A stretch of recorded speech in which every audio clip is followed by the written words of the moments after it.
How do I deepen my acceptance and awareness of my anger and my resistant emotions?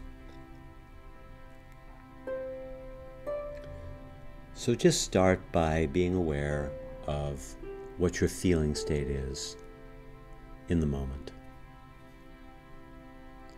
And don't try to change it in any way whatsoever. In fact, be as kind and just surrounding of your awareness with whatever state you're in. Your priority is just to see, well, maybe I'm a little dull, or maybe I'm excited, or maybe I'm up or down, maybe I'm frightened or relaxed. But whatever it is, there's going to be another part of you that just is interested. This is where I'm starting from. And just recognize that this capacity to take an interest in what our present state of being is a very precious, sacred, and essential part of us. And just ask yourself, now that I'm aware that I'm in some angry or resistant emotions, how am I going to best take care of myself? What are the real keys for me to create a sense of well-being? Recognizing that that's your intention for being present in this very meditation. Notice whether your tone, as you ask yourself, has the quality of caring or compassion, or whether it's dry and empty, or possibly even judgmental. And as much as possible, bring the quality of kindness and compassion to this question of how can I take care of myself given that I'm dealing with anger and resistant emotions right now. And start off by recognizing that just being aware of your anger and resistant emotions is a huge starting point, because without awareness, the anger has a chance to just fester on its own. It has a monopoly. But with awareness, we've started to establish a part of ourselves that's an ally. We've started to establish a part of ourselves that has the possibility of transforming the anger to something that's going to serve our lives. And notice whether your awareness feels like it's just at the beginning stages of your anger and it's a capacity to observe itself, or whether or not this is something that you're very familiar with in a way to where you can stop it in its tracks, or just familiar that you've seen it a lot, but it still kind of runs the show.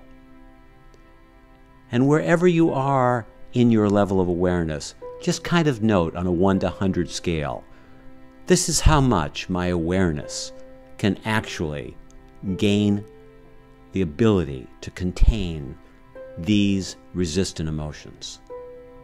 So let's just say you started at 20. Then you say to yourself, it's great that I'm at a 20, it's great that I can be honest with myself, and I really want to move up the scale to where I can have an awareness that's strong enough to contain the anger so that I can find better ways to serve myself while I'm not suppressing the anger, but I'm also not dumping it in the environments around me. Then notice, what is the tone?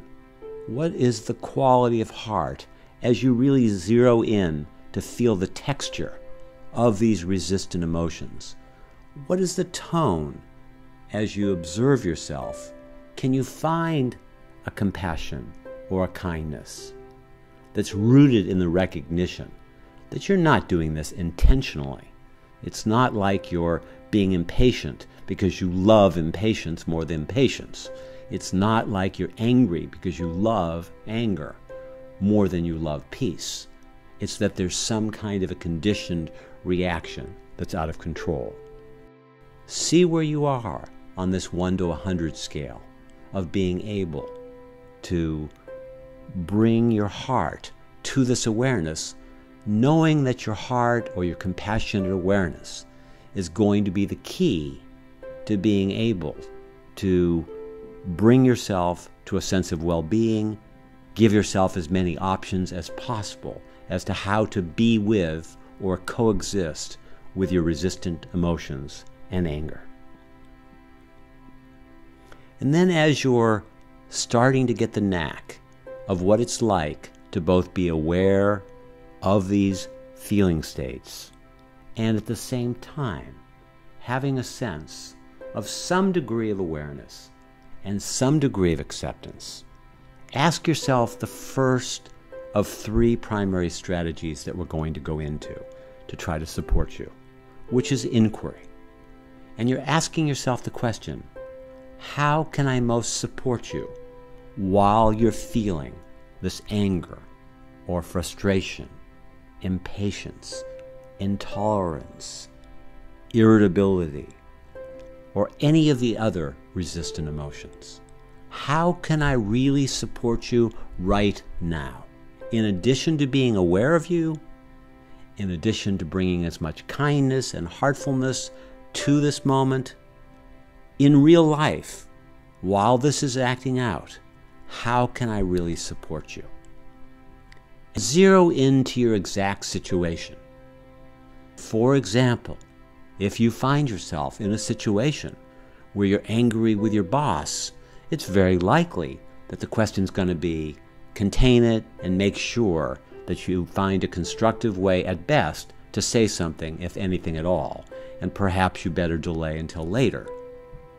If you're with your lover or partner, you might be asking yourself, how can I find a more constructive way of expressing this?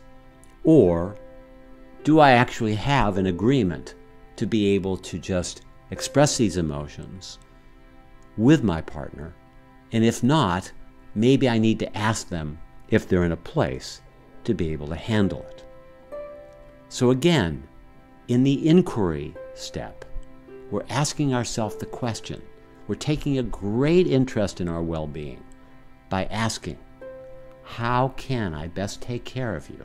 How can I create this sense of well-being while I'm in my anger and resistant emotions?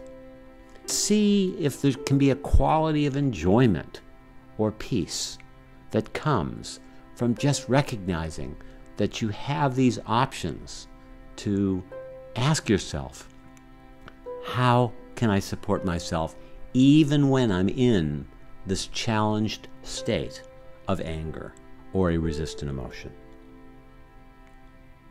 And recognize that at the end of this meditation, it's going to be helpful that whatever answers you come up with, that you're going to write them down so that you can apply them to the present situation and to future situations for your own benefit. The second practice that you can go into and ask yourself right now is, what is the state of being that's the exact opposite of the anger or resistant emotion that would be healing for me? What is that essential state? So the exact opposite of impatience is going to be more patience. The exact opposite of anger is going to be some kind of peacefulness. And so you'd be asking yourself to move as much as possible, keywords, as much as possible, towards the higher energetic state or more essential energetic state that's going to allow you to bring your heart to coexist with your anger or your resistant emotion. And whatever you come up with, just take careful note that you want to be able to see not only what is that essential state that you want to try to ask in a prayerful-like way, in a humble way, to bring into the moment as much as possible. But you also want to notice, do you have 1% access to it, 2% access? And no matter where you are, don't be discouraged. Appreciate the fact that you're trying to do something that's extremely challenging and heroic and is really the key to bringing a greater peace to your life. So appreciate the fact that you're trying to do the hardest work there is, which is to go in the exact opposite direction of the way you are emotionally wired when these difficult emotions come up.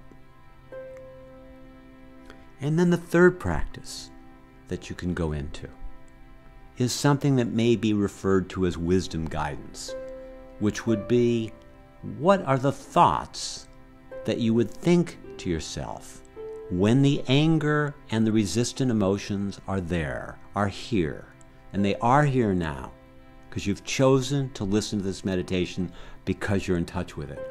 What are the resistant emotions and what are the thoughts that would be most soothing or healing while you're in your anger or frustration or impatience? So, for example, when you're angry, you might remind yourself, be as harmless as possible. Take some time before you just react. Or if you're impatient, you may say to yourself, acting it out is not really going to be very helpful. So take your time and wait for yourself to be in a state that's going to be more healing. So whatever the guiding thoughts are, treasure them and recognize that you want to bring them with you. So just again, in going over these three approaches, inquiry, you're asking yourself the most important question as to how you can support yourself and create a sense of well-being while you're in your anger and resistant emotions. Prayer, you're asking yourself, what is the exact opposite quality of the resistant emotion and anger that I'm in? And wisdom guidance, what are the specific thoughts that I can say to myself that will support me to bring the sense of well-being, to bring the acceptance, to bring the awareness to my life so I can live the most fulfilled life possible, which is what I desire.